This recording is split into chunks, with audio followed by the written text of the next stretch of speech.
السلام عليكم ورحمة الله وبركاته.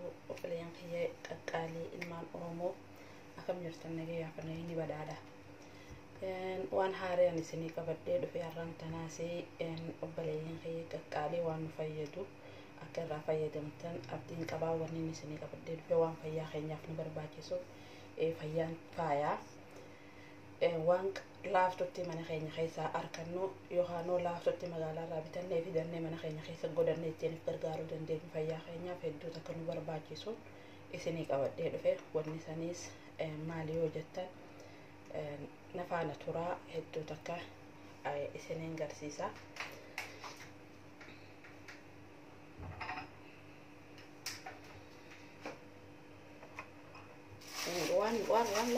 waan laaftuu sirriitti nu fayyadu jechuudha. Waan laaftuu sirriitti nu fayyadamuun barbaachisaadha. Jaalattoota fayyaa sirriitti nafaana turaa.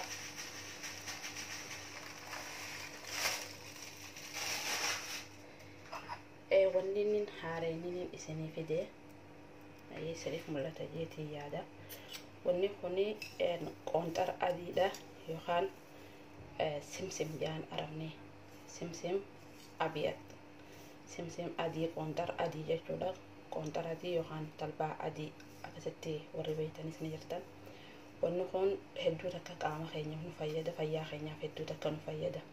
Keessattuu warri mudhiin na dhukkubaa, duudaan na dhukkubaa, jilbaan na dhukkubaa, lafeelee harkaatiin na dhukkubaa jennee lafee qaama keenya keessaa dhukkubbii lafeedhaa himannu hedduu takka nu fayyada. Wanni kuni hedduu takka bareedaadha. Akka itti fayyadamtan abdiin qaba. Ganama yeroo hirriba irraa haatan galgala burcuqqoo takka ganama burcuqqoo takka garaa qullatti yoo dhuydan hedduu takka isin fayyadaa. Lamadaa ida'iinsa dhiiga keenyaa irrina dhiigaa yoo qabaanne yeroo laaftutti dhiiga keenya ni ida'a. Viitaamiina keessaa qaba. Waan baay'ee hedduu takka gaariiti. Simsim jechuudha. Qoonxara adiin akka gaariitti akka itti gartee itti fayyadamtan abdiin qaba. Nu hordofa akkaan itti fayyadamu.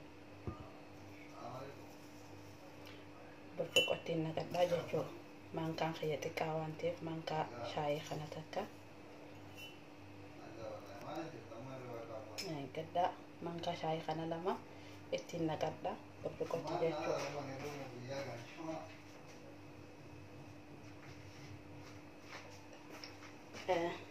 Akkasitti ittiin naqadhaa.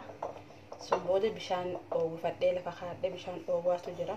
Bishaan oowwaa sun ittiin naqadhaa jechuudha. Isaa fi bishaan oowwaa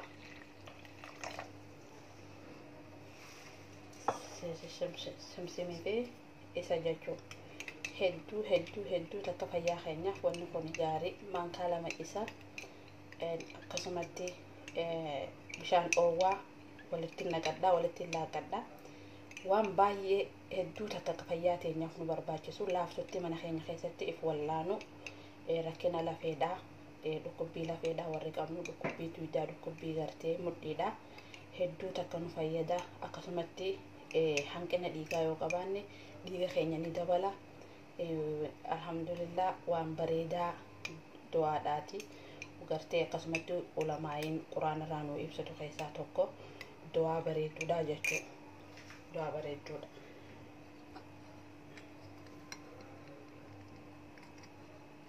Akkasumatti isee hanga kanarratti maal idaanna deema jechuudha.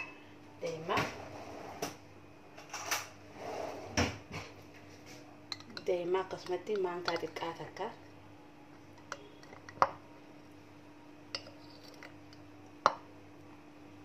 maankaa xiqqaa takka deematti idaannaa jechuudha. Maankaa xiqqaa takka deematti idaannaa. Deema mana keenya keessa ni jira. Maaliif akka dhandhamni isaa xiqqa nuuf toluuf jechuudha. Sukararra isa wayyaa hedduu takka nuuf bareedaadha.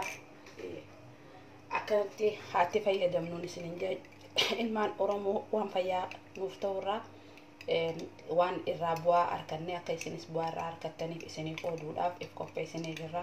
Nu faana bu'aa akka gaariitti hordofaa, itti fayyadamaa. Isin fayyadaa, nu fayyadee isin fayyadaa. Jeetiin abdii qabaa. Obboleeyyan kiyya ilmaan Oromoo qaalii hedduun isin jaaladha. Akkasumatti warri chaanaalaa hawwii bilisummaa yuutuubiif haaraa taatan sabiskiraayib sheer laayik godhuudhaan akkasuma yaada warri qabdan yaada keessan koomentii jalatti nu barreessaa isiniin jenna. Nuti waan gaggaarii qabannee isiniif dhiyaannaa. Isinis ammoo yaada keessaniin akkasumatti sabiskiraayib sheer laayik godhuudhaan nu jajjabeessaan dhaamsa keenya. Nu faan akka isin fayyadu akka egartee bu'aarraa harkattan abdiin qaba.